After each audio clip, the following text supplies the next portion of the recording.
everybody. I'm again joined by Professor Wass, the head of endocrinology at Oxford University, and he's kindly continuing the series of support videos for diabetes insipidus patients. Please do look at video 1 if you haven't already done so, which provides you with an excellent overview of diabetes insipidus. And we're now going to look at what you need to consider if you're newly diagnosed. So perhaps we can talk a little bit about the approaches for diagnosis and what you can now expect once you are diagnosed. So over to you, Professor Wass. Thank you. Thank you, Debbie.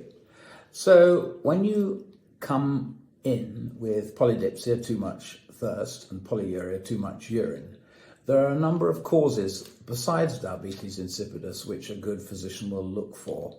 And these include hypokalemia, which is a low potassium, and hypercalcemia, that's a high calcium. So there are a number of things which you need to exclude before you confirm that they've got arginine vasopressin deficiency. And so those are important. Now, what are we going to do? The first thing to do is to do a fluid deprivation test or a water deprivation test. There are now less uncomfortable ways of diagnosing it, and I'm going to explain something called the copeptin test in a minute. But the classic way of diagnosing AVP deficiency is with a water deprivation test.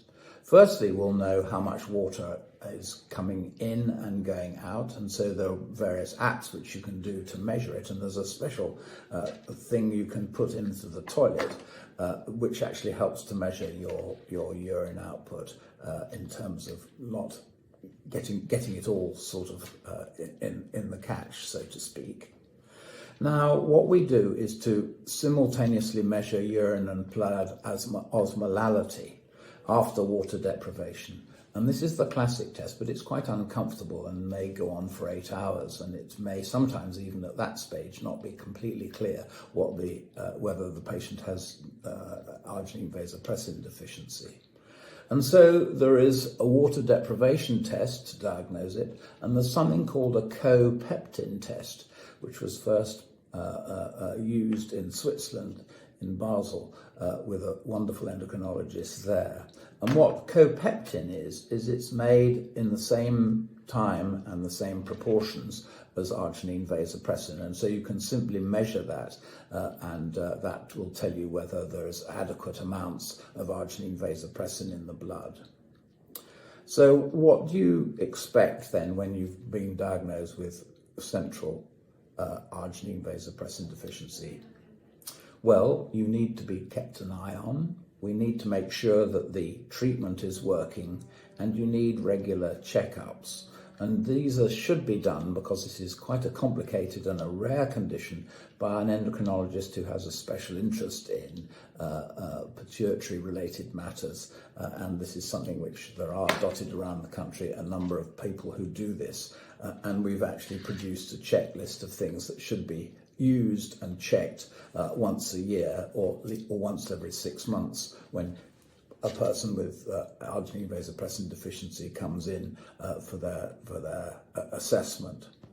Just remember that 30% are idiopathic. That means that we don't know the cause. And this means that sometimes we need to keep an eye on the pituitary MRI scan to just see that nothing's changing over the years. And probably we'll do an MRI scan in 6 months and then yearly afterwards, just to make sure that there's no particular change in that aspect of it.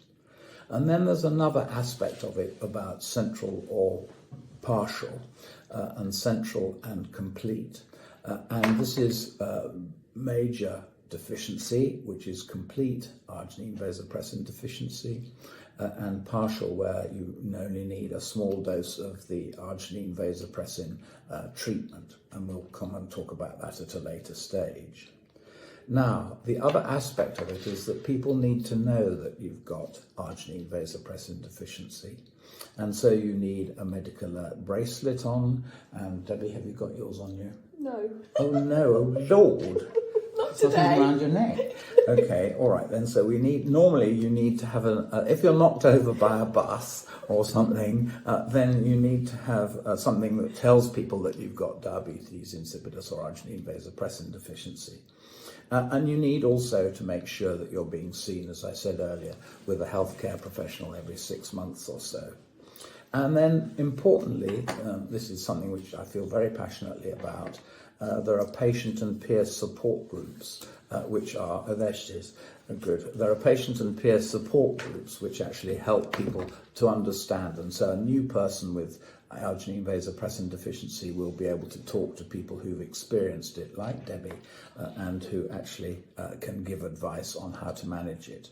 And so these are important, and the Pituitary Foundation is a group of patients and individuals that support people with pituitary disease. I'm proud to say I was part of its foundation, and it's something which has been going now for more than 25 years, and it has provided a lot of support for a lot of people who have very rare problems with their pituitaries and who don't necessarily easily get access to patient and peer support. So I think it's something which is good. It provides written documentation for people with diabetes insipidus or arginine vasopressin deficiency.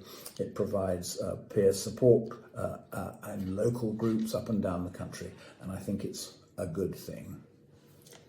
And hold on, and just for information, although I don't have my medical alert bracelet on today, I do carry a card which has all my details on there and the contact details for my endocrinologist. So I recommend that you also take that step in order to ensure that anybody that treats you is able to know the condition that you have and doesn't withhold the medication. Thank you.